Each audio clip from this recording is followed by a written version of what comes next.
السلام علیکم، میں ہوں فرحت عباس شاہ. آپ دیکھ رہے ہیں لاہور ٹی وی اور میرا فیس بک پیج. بڑی عجیب و غریب شطرنج جو ہے اس کا آغاز ہو گیا ہے، اور عجیب و غریب اس لیے کہ بہت کوئکلی ہوا ہے، ورنہ اس لیے عجیب و غریب نہیں ہے کہ یہ کوئی نیا کام ہے یا پہلی دفعہ پاکستان میں ایسا ہوا ہے یا اس کی توقع نہیں تھی. میں تو آپ جو میرے ویڈیو سننے والے ہیں، میں تو چند بنیادی اصولوں کی بات کرتا ہوں، اور وہ اصولوں میں سب سے پہلا اصول جو ہے وہ میرا عوام کا ہوتا ہے کہ میں ایک پرو عوام بولنے والا آدمی ہوں. صحافی سمجھ لیں، شاعر سمجھ لیں، اینالسٹ سمجھ لیں، پبلک پلس اینالسٹ سمجھ لیں. میرا سٹینڈ ہمیشہ عوام کی طرف ہوتا ہے. میں سمجھتا ہوں کہ جب تک انسانوں کو اور انسانیت کو اور لوگوں کو آپ سکھ نہیں دے سکتے تو باقی جو کچھ بھی آپ فرمائیں گے وہ جھوٹ ہوگا. اس وقت جتنے جہانگیر ترین صاحب نے اعلان کر دیا ہے استحکام پاکستان پارٹی کا، اور ان کے ساتھ جو زیادہ اس وقت نظر آ رہے ہیں الیکٹیبلز، وہ ان میں زیادہ تعداد جو ہے وہ تحریک انصاف سے گئے ہوئے لوگوں کی ہے. فواد چودھری صاحب بھی بڑا مسکرا رہے ہیں، ہنس رہے ہیں، اور علی زیدی ہیں، کیانی صاحب ہیں جو یہ کہہ رہے تھے کہ میں پارٹی چھوڑ دوں گا. یعنی یہ لوگ، اور ظاہر ہے کہ کچھ اور الیکٹیبلز جو ان کے اپنے پرانے دوست ہیں ترین صاحب کے. ترین صاحب ایک خالصتاً سرمایہ دار آدمی ہیں، اور ظاہر ہے کہ جو بندہ سونے کا چمچ لے کر پیدا ہوا ہو اور پیسے میں کھیلتا رہا ہو، بڑے بزنسز، کاروبار بڑے، وہ عام آدمی کا دکھ، عام آدمی کا مزاج، عام آدمی کے حقوق، عام آدمی کی تکلیف سمجھنے سے وہ 90% قاصر ہوتا ہے. کوئی بہت صاحب بصیرت آدمی ہو جو دولت کی بنیاد پر، جس کا مزاج نہ استوار ہوا، مزاج نہ بنا ہو، اس کا کردار دولت کی بنیاد پر نہ ہو، پھر ہو سکتا ہے کہ کوئی اللہ والا، کوئی درویش، کوئی شاید وہ اس قابل ہو جائے کہ لوگ عام آدمی کا دکھ سکھ سمجھ سکے، رہن سہن، کلچر، مزاج، تکلیفیں، خوشیاں. جہانگیر ترین صاحب جیسا مل آنر، جاگیردار، پیسے والا آدمی وہ بالکل نہیں سمجھ سکتا. اب ایک سرمایہ دار کی ڈیوٹی لگا دی گئی کہ آپ پارٹی بنائیں اور میدان میں آئیں.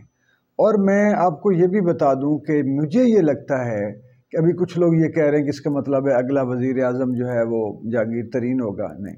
کچھ لوگ وہ عباسی صاحب جو ہیں نون لیگ والے، ان کو وہ کہہ رہے ہیں کہ جی ان کو ہونا چاہیے. کچھ لوگ جو ہیں وہ چاہ رہے ہیں کہ جی مریم صاحبہ ہو، یا مریم صاحبہ کی بھی خواہش ہے پوری، اور زرداری صاحب جو سب سے طاقتور کینڈیڈیٹ ہیں وزارت عظمیٰ کے، وہ بلاول ہیں. کیونکہ زرداری صاحب بائیڈن، زرداری صاحب اسٹیبلشمنٹ، زرداری صاحب اپنا ایک صوبہ اور بلوچستان اور خرید و فروخت یا جوڑ توڑ کہہ لیں زیادہ بہتر ہے، جوڑ توڑ کی قابلیت وہ سب سارے اس وقت کے پولیٹیشنز میں ان کو حاصل ہے، وہ قابلیت ان کے پاس ہے. اب ہونا یہ ہے کہ پہلی بات تو میں یہ آپ کو بتا دوں کہ عمران خان کو تو مائنس کر دیا گیا ہے اور مزید کر دیا جائے گا. ایلیمینیٹ کرنے کی خواہش ہے بہت سارے لوگوں کی، لیکن یہ اللہ تعالیٰ کے پاس ہے قدرت کہ آپ کسی کو سرے سے ہی ختم کر دیں. وقتی طور پہ آپ پردہ ڈال سکتے ہیں، پیچھے دھکیل سکتے ہیں، دیوار کے ساتھ لگا سکتے ہیں، لیکن جو ایک مکمل کسی کو ملیہ میٹ کرنا ہے نا، یہ رب تعالیٰ چاہے تو ہوگا، نہیں چاہے تو نہیں ہوگا. اگر عمران خان کی قسمت میں لکھا ہے کہ اس نے جو ہے وہ جس طرح وہ کہہ رہے ہیں کہ میں ڈٹا ہوا ہوں اور نہ میں باہر جاؤں گا، نہ میں معافی مانگوں گا، نہ میں کوئی معذرت خواہ اگر رویہ اختیار کر کے پیچھے ہٹوں گا، میں اللہ کے لیے اور میں اپنے ملک کی حقیقی آزادی کے لیے عوام کی میں کھڑا ہوں. اچھا، اس پر بھی بہت سارے کوشچن ہیں. اب بحث بہت ساری اب بنتی ہے ہماری کہ ہم عمران خان صاحب سے بھی پوچھیں کہ آپ یہی لوگ تھے نا آپ کے ساتھ جو اڑ کے ادھر چلے گئے، یہی آپ کی ٹیم تھی، یہی آپ کی سلیکشن تھی. اپنے 3-4 سالوں میں، 4.5 سالوں میں، 3.5 سال حکومت کے اور یہ آخری سال مشکلات کا، آپ ان کی اتنی سی تربیت کر پائے.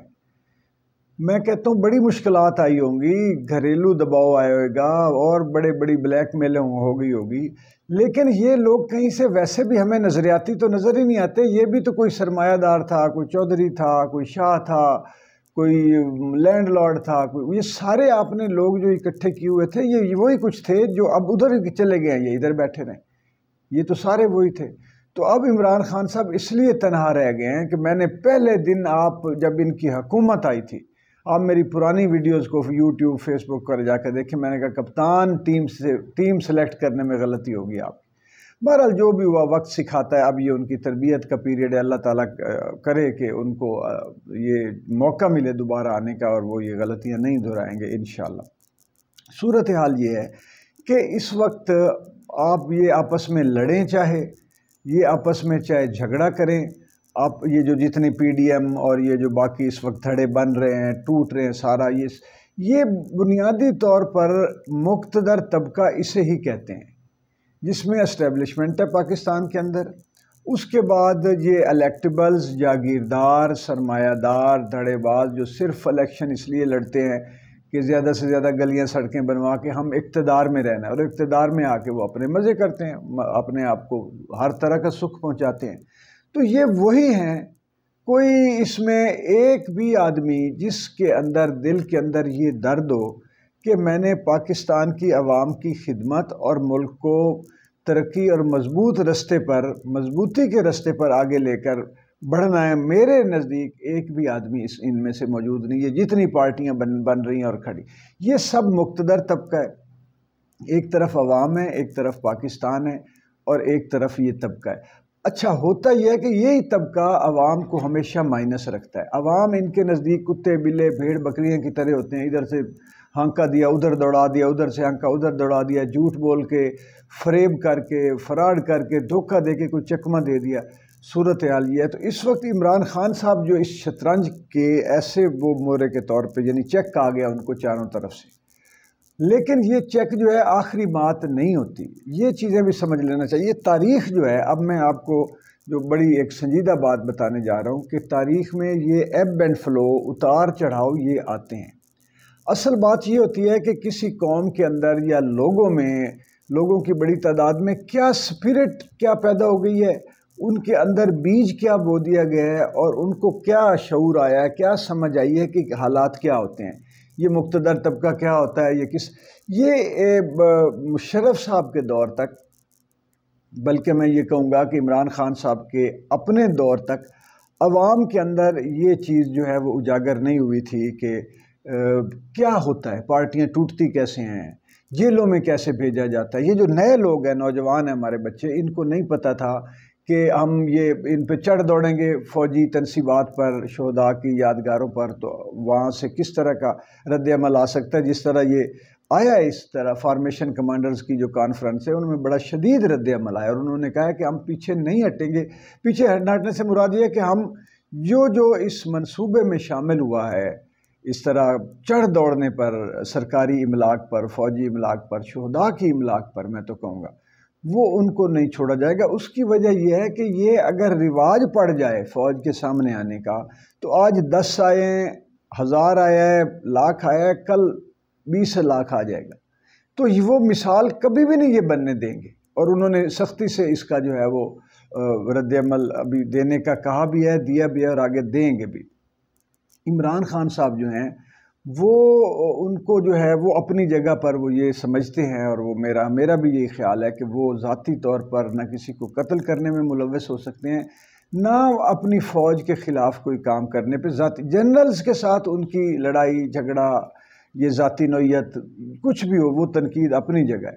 لیکن وہ کوئی آدمی نہ ملکی بدخواہی چاہ سکتا ہے، میرا خیال، اللہ کرے میرا خیال ٹھیک ہو اور میں خوش گمان آدمی ہوں، کہ وہ پھر کچھ نہ کچھ کہے گا، سوچے گا کہ میں کچھ کر جاؤں، کیونکہ اس کا ٹریک ریکارڈ ہے۔ اس کی نسبت یہ جتنے ہمارے اس وقت سیاستدان ہیں، یہ وہی پرانے پرندے، پرانے بٹیرے، فصلی بٹیرے آ گیا۔ ان میں سے اب کام یہ ہوا ہے کہ عوام مائنس ہو گئی ہے، اور یہ اجنبی لوگ جو دیکھیں ٹی وی سکرینوں پہ آ جانا، کسی سیاسی پارٹی کا حصہ ہو جانا تعارف نہیں ہوتا، تعارف ہوتا ہے کہ وہ اپنے وطن اور اپنے عوام کے لیے کیا کنٹریبیوٹ کیا انہوں نے۔ تو یہ بے تعارف لوگ، گمنام، یہ پتہ نہیں کون لوگ ہیں، ہم تو ان کو جانتے نہیں، عوام کی حیثیت سے میں کہہ رہا ہوں، ان کا عوام کے ساتھ کوئی رشتہ نہیں ہے۔ اب ہوگا یہ کہ جو خلیج پاٹنے کی کوشش کی جا رہی ہے فوج اور عوام کے درمیان، وہ بڑھ جائے گی، کیونکہ یہ پھر اجنبی لوگ آ گئے ہیں، اور اجنبی کیا، بیگانے لوگ ایک طرح سے، ان کے اور عوام کے درمیان بیگانگی ہے، مغایرت ہے، غیر پن ہے، یہ اپنائیت نہیں ہے۔